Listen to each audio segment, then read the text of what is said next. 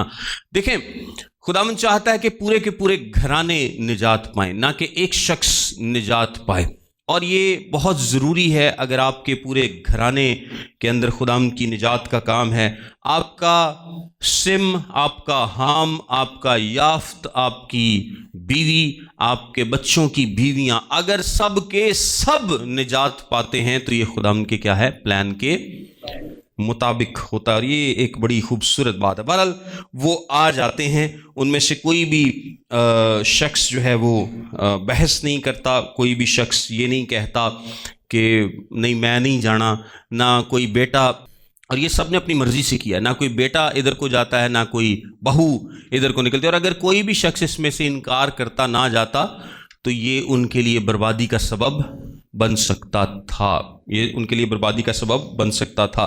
وہ مائنورٹی تھے، وہ کیا تھے؟ مائنورٹی تھے، لیکن جلد ہی وہ کیا ہوں گے؟ میجورٹی ہوں گے۔ آمین۔ تھوڑے نے نا، پہلے تھوڑے نے، تھوڑے دن بعد ہی کیے ہوں گے، وہ بہتے ہوں گے، کیونکہ صرف وہی ہوں گے۔ انہوں نے خداوند کو کیا کیا ہے؟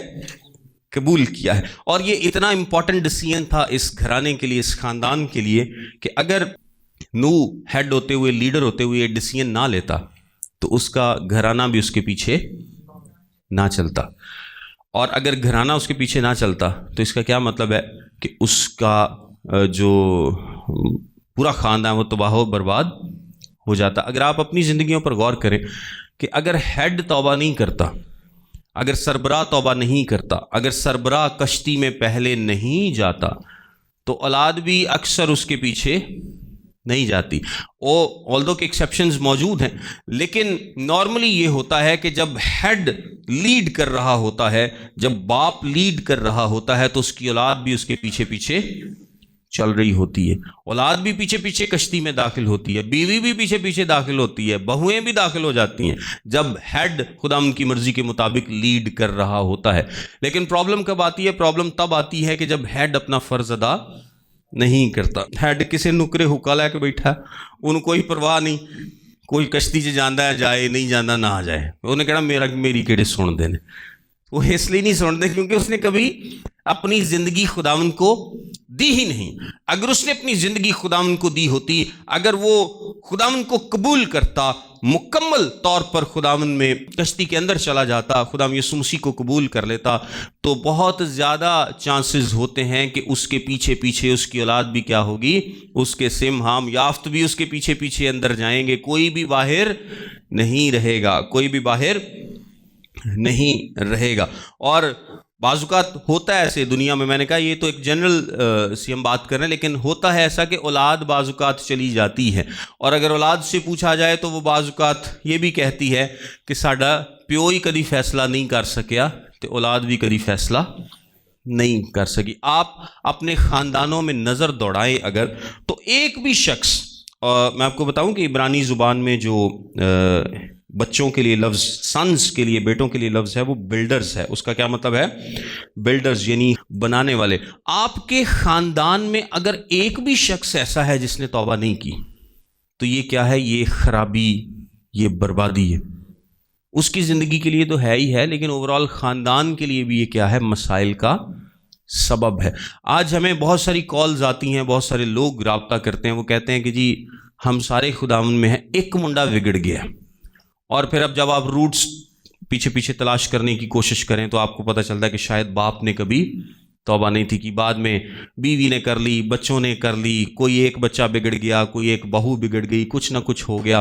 اور اکثر خاندانوں میں جو زیادہ تر ہوتا ہے وہ تو یہ ہے کہ ایک ہی شخص نے توبہ کی ہوتی ہے تو باقی سارے ہی بگڑے ہوں، باقی سارے کشتی تو باہر ہوں نے تو ایک ہی بس کشتی دے اندر ہوں. لیکن اگر آپ کا پورا گھرانہ خداوند کو قبول کرے، بچے، بیویاں، سب خداوند کو قبول کریں تو اس جیسی برکت اور نہیں ہو سکتی اگر سب کے سب محفوظ ہوں. ایک آئرش جوڑا تھا تو ان کے کچھ 7-8 بچے تھے، تو کسی نے کہا کہ جی ہم بچہ اڈاپٹ کر لیتے ہیں آپ کا. ایک غریب لوگ تھے تو ان سے فیصلہ نہیں ہو پا رہا تھا کہ ہم کون سا بچہ ان کو دے دیں، کیونکہ شرط کیا تھی کہ اس کے بعد یہ اس بچے کو نہیں ملیں گے، نہ دیکھ پائیں گے، نہ مل پائیں گے، نہ کبھی ان کا کوئی اس سے تعلق رہے گا، یہ ہمیشہ ہمیشہ کے لیے ان سے جدا ہو جائے گا. تو ان سے فیصلہ نہیں تھا ہو پا رہا.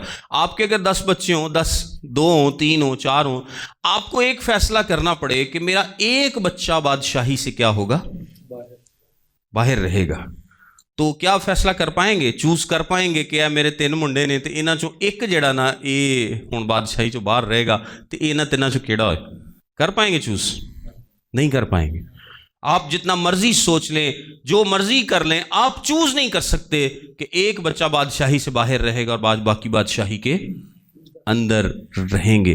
سو پورے خاندانوں کی توبہ، پورے گھرانوں کی توبہ بہت زیادہ ضروری ہے. ایسا ہوگا، ایسا بالکل ہوگا کہ کچھ بچے باہر ہوں گے اور کچھ بچے اندر ہوں گے، لیکن ان خاندانوں کے جن کے پورے خاندان خداوند کے حضور میں نہیں جھکتے. لیکن جو پورے گھرانے خداوند کے حضور میں جھکتے ہیں، توبہ کرتے ہیں، وہ سارے کے سارے گھرانے اندر جائیں گے. اگر آپ یہی بات سوچ لیں اور خداوند سے درخواست کریں کہ اے خدا میرے گھرانے میں کوئی ایک شخص بھی ایسا نہ ہو جو کہ رہا ہوا ہو، جو کہ بادشاہی سے باہر ہو، جو کہ اس کشتی سے باہر ہو، جو کہ اس پناہ سے باہر ہو، جو کہ اس ریفیوج سے باہر ہو.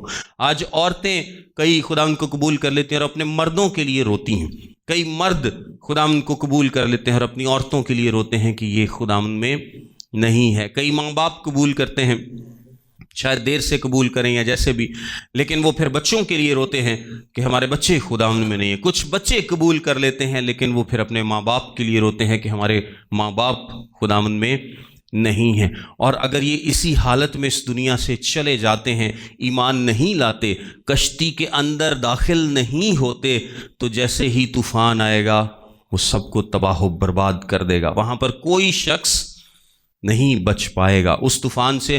اور پھر جب دروازہ ایک دفعہ باہر سے بند ہو گیا تو پھر آپ کے پاس کوئی موقع نہیں ہوگا کہ آپ خداوند کو قبول کر سکیں اور پھر اس کشتی میں داخل ہو سکے. سو جب تک موقع ہے، جتنے لوگ ہیں، ہمیں چاہیے کہ ہم پورے خاندان کے طور پر خداوند کے حضور میں جھکیں. اور یہ سب سے بڑی ذمہ داری ایک باپ کی ہے. یہ سب سے بڑی ذمہ داری کس کے سر پر ہے؟ یہ باپ کے سر پر ہے. کیونکہ جب تک باپ قبول نہیں کرتے، سربراہ قبول نہیں کرتا، لیڈر قبول نہیں کرتا، باقی سب کو فالو کرنا مشکل لگتا ہے. لیکن جب باپ قبول کر لیتا ہے، وہ کشتی کے اندر چلا جاتا ہے، تو پھر سم، حام اور یافت کو بھی جانے میں کوئی پرابلم نہیں ہوتی. جو منڈے بھی چلے گئے، بندہ بھی چلا گیا، تو پھر نوح دی بڈھی نو بھی 7ویں آیت پڑھے. 7ویں آیت میں کیا لکھا ہے؟ تب نوح اور اس کے بیٹے، پہلے داخل کون ہوا ہے؟ نوح. سب تو پہلے داخل کیڑا ہوا ہے؟ نوح. جب نوح داخل ہو گیا تو پھر اس کے بیٹوں کو بھی داخل ہونے میں کوئی پرابلم نہیں ہے. پھر آگے کیا لکھا ہے؟ اس کی بیوی، تو جدو بندہ بھی چلا گیا تو منڈے بھی چلے گئے تو بڈھی نے باہر کی کرنا، اس کو بھی جانا ہے، وہ بھی کشتی کے اندر چلی جاتی ہے. تو جدو سورا بھی چلا گیا تو ساس بھی تے بندے بھی سارے چلے گئے تو پھر نوح نو کی مسئلہ ہے. آگے کیا لکھا ہے؟ اور بیٹوں اور اس کے بیٹوں کی بیویاں اس کے ساتھ طوفان کے پانی سے بچنے کے لیے کشتی میں گئے. سو لیڈ کون کرتا ہے؟ لیڈ ہمیشہ ہیڈ کرتا ہے. جتنے آپ میں سے ہیڈز ہیں، اپنی فیملی کے سربراہان ہیں، سب سے بڑی ذمہ داری آپ پر ہے.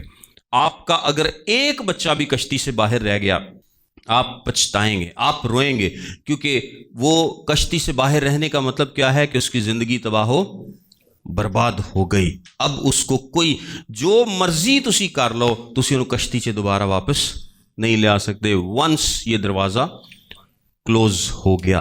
تو اس سے پہلے کہ دروازہ بند ہو، ہیڈ کو سب سے پہلے داخل ہونا ہے، اس کو لیڈ کرنا ہے، اس کو بتانا، اور پھر اپنے تمام خاندان کو ساتھ لے کر اس کو چلنا ہے 1 یونٹ کے طور پہ، تاکہ خاندان بچائے جائیں. اور یہ نسلوں کا فیصلہ تھا. یہ فیصلہ کیا ہے؟ یہ اتنا اہم فیصلہ ہے کہ یہ دنیا میں بادشاہیوں کی تبدیلیوں سے بھی بڑا فیصلہ ہے. اس لیے کیونکہ اگر نوح یہ فیصلہ نہ کرتا تو اس کا خاندان تباہ و برباد ہو جاتا. اگر آپ یہ فیصلہ آج نہیں کرتے تو آپ کی آنے والی پتہ نہیں کتنی نسلیں برباد ہو سکتی ہیں. ایسا ہے کہ نہیں؟ اور اگر آپ آج آگے لگ کر خداوند میں کشتی میں داخل ہوتے ہیں اور پھر آپ کی اولاد داخل ہوتی ہے، تو پتہ نہیں کتنی نسلوں کو آپ کیا کر سکتے ہیں؟